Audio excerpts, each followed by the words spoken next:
Today I'm going to be doing a first look of TrueNas Scale 22.02. I did a look at it earlier when it was in its beta, but now it has a full release out that said it's not in beta, ready for production use. So I'm going to take a look at it now, run it on a test system, and just kind of go over some of the thoughts and ideas I have when using it.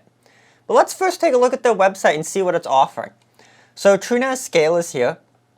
The big feature that they've added is the ability to scale out. So TrueNas or FreeNAS originally only could run on one system, and really there was no good way to cluster it built in. You'd have to use some other solution if you wanted to be able to cluster it on multiple systems. But TrueNas Scale brings that out, so you can actually add multiple systems via Gluster to go together, and they also add better virtualization and Docker support. Another thing that TrueNas was very limited in with the core version, likely because it was running FreeBSD, which just didn't have as good of a hypervisor support, and because Docker is built on Linux containers, you'd have to run Docker in a VM on FreeBSD instead of running it natively on a Linux-based system. And they have True Command, which lets you manage multiple systems, which is great for a clustered system, so you easily have a dashboard to view all the systems. But today I'm going to be just doing a simple install with one TrueNas Scale system. So now I've taken my bootable USB drive, put it in my test EMC Isilon server, and I'm about to boot from it. I'm using Vintroy to load the USB, but it should be just the same installer experience as if you put it on the ISO on the drive directly. So it looks like this is the standard GNU Grub installation, and I'm just going to start the TrueNas install right now. So after about 30 seconds of loading, I'm at the install screen right now. This looks about the same as the normal TrueNas or even FreeNAS installer, so I'm just going to use the install upgrade option, wait a second, and select my boot hard drive for the install media. I can see all my drives I have now, so I'm just going to select my single hard drive that's my boot drive. It's going to say it's going to erase all the drives and data on that info. I'm going to get a warning that it's going to delete everything, and I want it to. I'm going to give it a simple password as this is just a test system. The initial boot up took about 2.5 minutes, and then I get a menu that's about the same as a standard TrueNas or FreeNAS menu, which gives me a web address to look at to access the information, and then a few basic options. Since it looks like it's connected to my network successfully, I'm going to get onto another computer and start poking at its interface now. So now that I've finished the install, I'm ready to pull up the web browser on here and take a look at what I get. So pulling up the web browser, I get a little login, and it just says TrueNas Scale. And I'm going to try logging in with a root and then the password that I set. Upon login, I'm greeted with this little dashboard here, which gives me a few things like system information, memory usage, storage, which I don't see because I haven't set up anything, and CPU. Overall, this is pretty similar to what TrueNas Scale was when I looked at it earlier, and TrueNas Core and some of the later versions of FreeNAS. I overall like the interface. I think it's pretty nice, and I like the design, and it gives you a good amount of usable info, it looks like temperature here. But let's first start and update my system first of all, just to make sure it's running the latest version. So that's a weird bug. When I go to update it, it says it's unable to downgrade from my current version to the release version. The first thing I'm going to want to do is create a storage pool under the storage tab on the left. So now I'm here to the storage pool setup. And it's a little bit confusing to set up like all the mirrors. I could select all my drives, go over here and set it up to like a RAID Z something. But I'm going to have to select 2 of the drives at a time, move them over, select mirror, and then select add VDEV data. And just keep adding them 2 at a time. It'd be cool if there was an easy way to make like a mirrored set of drives, because I believe it's a fairly common use case in ZFS. And then I'm going to use my last 2 drives as a special drive. I believe a special drive is pretty useful, especially with hard drives, as it stores all the metadata in super small files. It just helps limit the amount of I/O used on the classic drives. And because for a lot of my use cases, the L2 ARCs really aren't too useful, I think the special device makes a lot more sense for SSD use. But all of this, I'd say, is pretty normal ZFS. And I'd say it's a reasonably good GUI for setting up ZFS. I wish it was a little more compact because it's a lot of scrolling, but this seems pretty reasonable here. And then I'm going to set up my metadata or special, and put my 2 SSDs in as a special metadata dev. And everything's set to a mirror. And I'm going to click Create and get a 9 terabyte striped mirror of VDEVs. Now that my ZFS volume has been created, I can see it here. It says 1.2 gigs, so basically nothing's used. I have about 9 TB free. And I can set options here, like changing the amount of compression used. I'm going to use like ZSTD here. setting like sync settings, comments, deduplication. That all looks right, and I think they have pretty reasonable default. The next thing I'm gonna do is create a few data sets to store different types of data. So I'm gonna like maybe add one for sharing it on the network. I'm gonna add one for VMs, and I'll add one for like Docker. So then each of them have like a different spot to store their data. And I can also set ZFS settings here differently on these different data sets compared to if I just use folders where I'd have to use the same ZFS settings. So I've set up my ones for share, and let's see how creating a share goes. So I get WebDev, iSCSI, NFS, and SMB. I'm just going to use SMB here today, go into MMT, Isilon, and share, call it share, and save it. Let's actually take a look at what we get under the advanced options.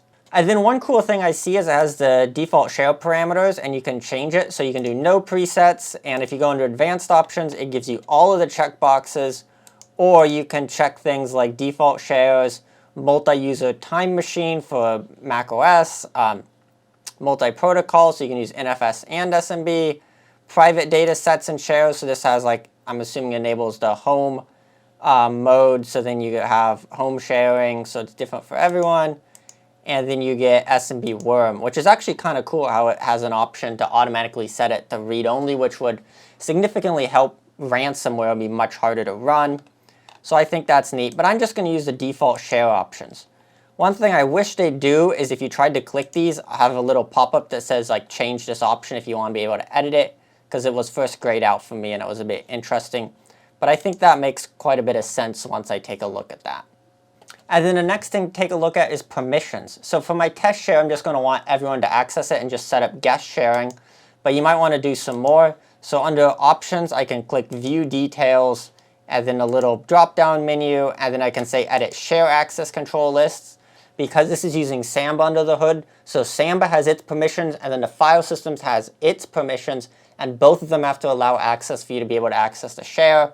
So Samba by default gives me full permissions under the SMB sharing, but then I can go under edit file system access control lists and select an option. So I can select an option for open as the default, and it'll give me the others, so everyone has this, and I can save it, or I can select each one and edit permissions for each user.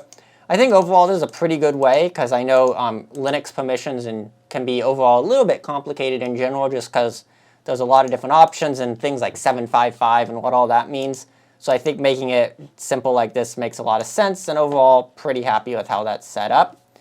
And then if I Alt-Tab over to my folder, I can now create folders, and I can easily copy files to the share on the network. So I'm just using it in guest mode and mounted it, and I'm just copying files to it, and it works correctly. It's filling up a gigabit link for me right now, but I have some tests on screen that I ran on a 10 gigabit link, and that's the speeds I got with my older system here, and newer systems should be able to get faster speeds. Let's take a look at the data protection tab next. The data protection tab seems to put a few different things together that helps protect data.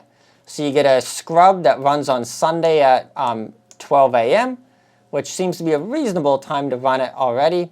Periodic snapshots, you can have it automatically run snapshots, which is super cool. Say keep it for 2 weeks, don't exclude anything, how to name it, and daily, maybe we'll do it hourly snapshots.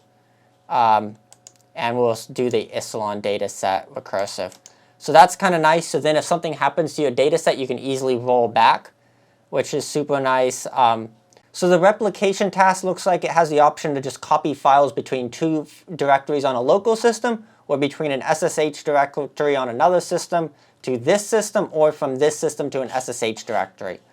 So that seems pretty good, and just a nice, reasonable way to copy files. You also get rsync to copy files to other systems. Let's see what's under cloud syncing and what options we have. Looking at their website, the Access ID seems to let you use a lot of different services like S3, B2, Box, Dropbox, FTP shares, and that seems pretty flexible. I'm not currently using any of those services, so I can't easily test it, but it looks like it'll work well and seems to be supported. And then you get Smart Tasks, so you can automatically run all your disks for Smart. Be cool if you could have an easy way to select every single one of them. And maybe I could say run it a short test every week on Sundays. So then that way it'll make sure the disks don't have any hidden errors. And it looks like during this time it has finished my periodic snapshots, and I have a snapshot of all my data so I can roll back to a previous point in time easily. Now, under the network tab, it shows all my network interfaces that my system has. I didn't have any issues with drivers or stuff, and I do have an add-in 10 gigabit NIC. I do believe that TrueNas Scale should be able to do drivers for things like network cards a good amount better than TrueNas Core, just because it's based off Linux, which does just have generally better driver support, especially for things like network cards. And I get a few options for OpenVPN if I want to set up a VPN. I see the IMPI, it automatically pulled up and found the address for that, which is actually kind of cool because I haven't used the IMPI on that system very much.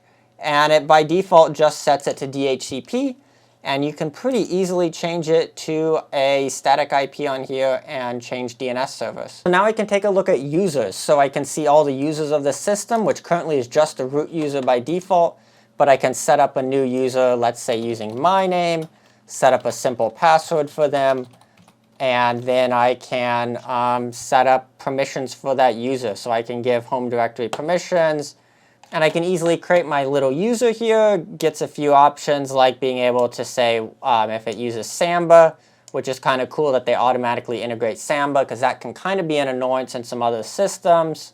Next, under the credentials, I have local groups, so I can set up different users and groups. By default, it says it's going to hide everything except for the user groups, because there's a lot of internal system ones that you probably don't want to see, but I can create groups if needed. Directory services should let me set up Active Directory. Let's actually try that for fun. I do have an Active Directory domain I can try. So I just added my Active Directory domain, and then I tried connecting with that domain, and it works correctly, which is super nice. And it makes it really nice for systems like this guy here, which is on a domain, to easily connect with the username and password that it has. So this is super painless setting it up with a domain, and I really can't complain with how that worked.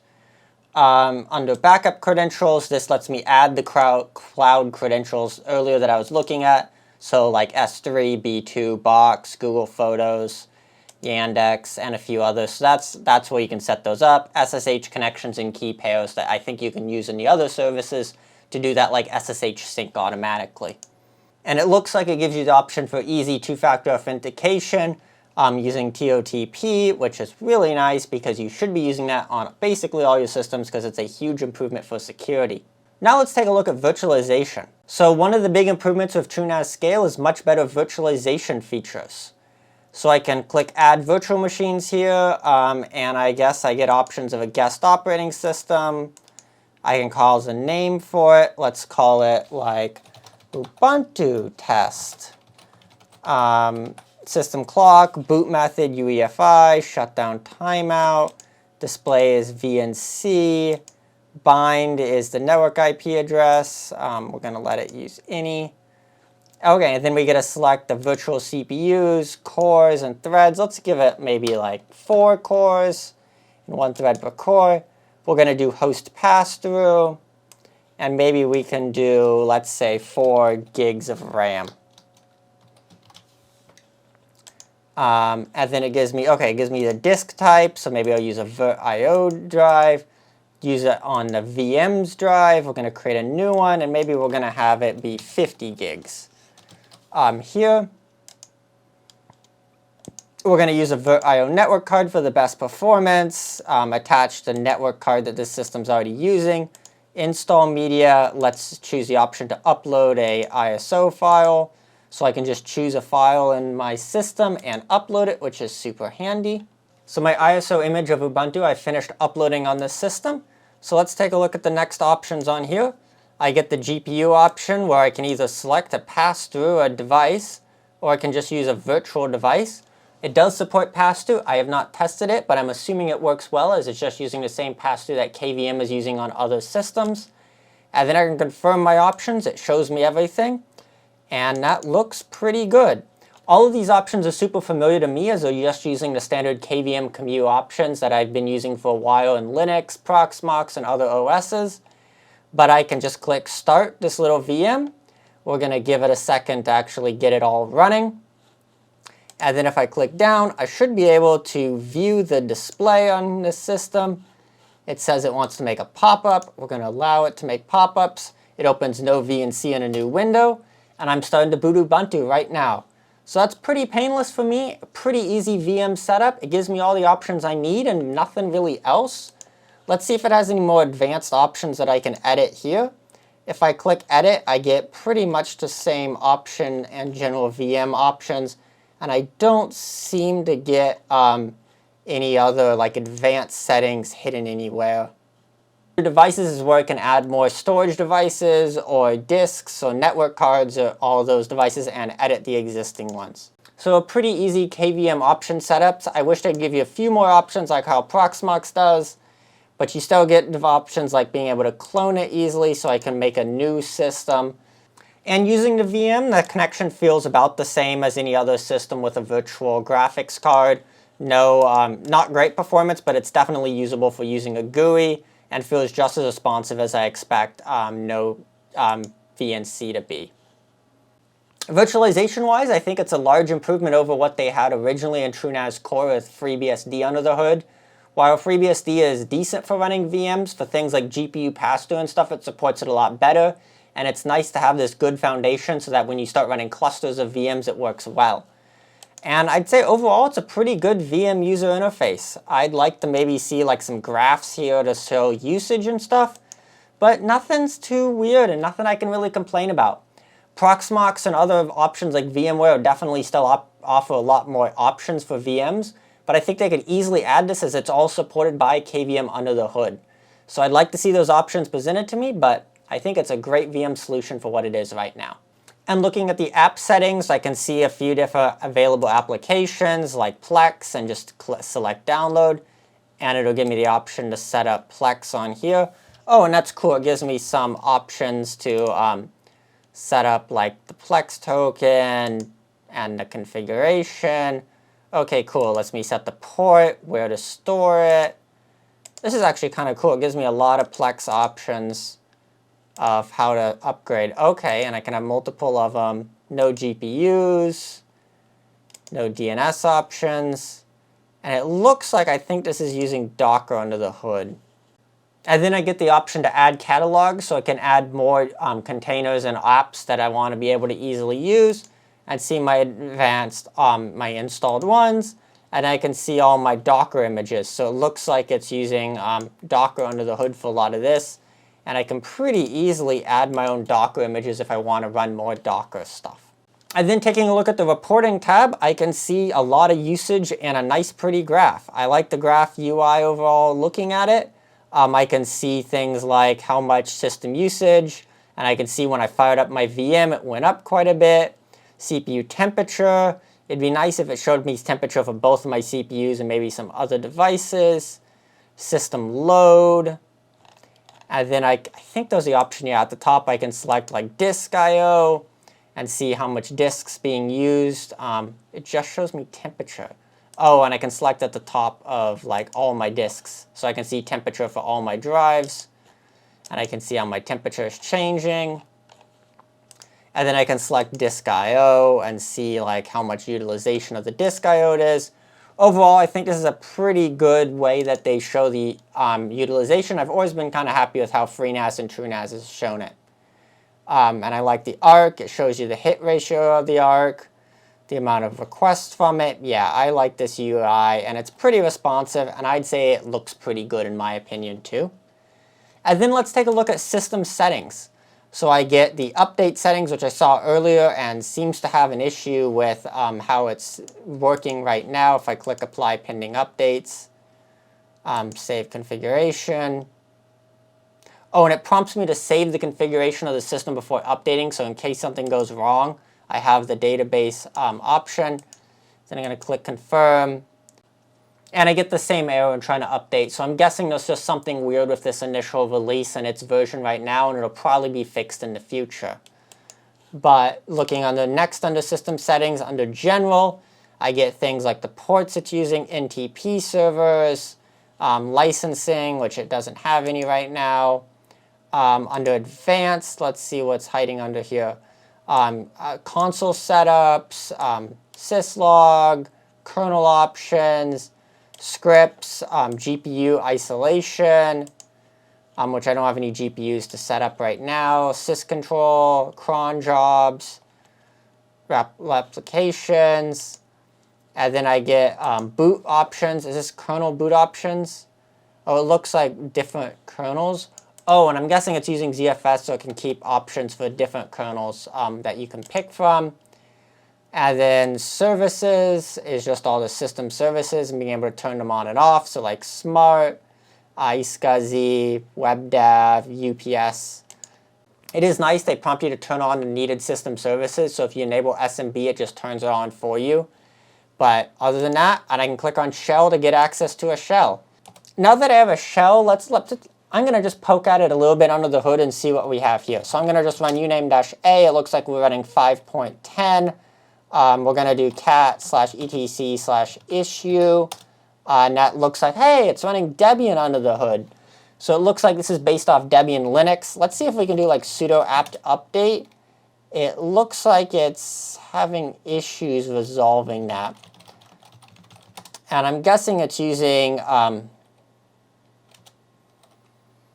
that. One other thing I like to do is like run sudo ZFS list. So this lists all the ZFS, and they seem pretty happy to make different ZFS data sets here, especially Docker, which really likes making a lot of different ones, it looks like, on this system. I can do like zpool list -v to see how it laid out the pool, and it used the UUID as you should. Nothing looks weird. It looks like it was all set up correctly, so it worked all fine. It does also use ZFS for the boot device here, so I can see my little boot drive. So now I use ZFS list with the type snapshot, so it'll list me all the snapshots. So taking a look at the system, I can see how it is creating a lot of different snapshots in Docker, and then it has the auto snapshot at different times because it's automatically creating snapshots for me, and that's the name that I wanted. So that looks like auto snapshots all working correctly. So it doesn't look like it's doing anything weird under the hood, and it seems to be a Debian-based OS. I can't see anything too weird. Now, the one thing I see missing from this web UI here is all the clustering options that they talked about there. And that's because all the clustering options are in TrueCommand, not the actual interface. So you have to go download TrueCommand and use TrueCommand to manage this to do any of your clustering. And because of that, I'm probably going to play with clustering in a later video. Licensing-wise for TrueCommand, it looks like it's limited to up to 50 drives. And beyond that, you need to have a paid version, which seems like a reasonable way to do it, but it does still force you into a paid solution if you want to have a larger setup, which other solutions like Proxmox don't require. So this is my first look at TrueNas Scale with the fully stable version. It overall worked pretty well. I didn't have any stability issues or problems of crashing or issues. The install was great. I really like the web interface they've been using. It's pretty clean. It has all the options I want, and it's pretty much everywhere I could expect them to be, and it makes sense. I think it's a pretty well-designed UI, and I can't really complain about it. It loads fairly fast, even on a slow desktop I have here, and my relatively old slow server. Feature-wise, I'm pretty happy about it. It pretty much takes everything I liked about TrueNas and FreeNAS being a good NAS OS and adds better Docker support and better virtualization support, which I think was one thing that TrueNas was kind of missing. And I think for a lot of home users or smaller businesses, it kind of competes a lot better with something like Proxmox or VMware or other hypervisors, because now it essentially has a full-powered hypervisor under the hood. I wouldn't say it's on no level when it comes to being a hypervisor, but for running a few VMs, it does it well, which the original TrueNas Core, it was okay at. So now I don't really have issues recommending it to someone who wants a ZFS NAS and wants to run VMs on it. It does that great, and I'm pretty happy with how it works here. It still is limited to the limitations of ZFS though. So if you want to have like arbitrary drive setups or something like that, something like Unraid might work better for you, and you still can't easily expand ZFS without adding like a full VDEV to your system. Overall, I don't really have any large complaints with it. It's a pretty good OS, and I'm pretty happy to see how they're scaling it there, and I'm pretty happy with the direction. My guess is they're going to slowly kill off the FreeBSD-based versions and just move everyone to Scale, because it seems weird to maintain both a FreeBSD and Linux-based solution, but I'd love to see how they actually expand on this in the future. Let me know your thoughts on TrueNas Scale in the comments below, and thanks for watching this first look.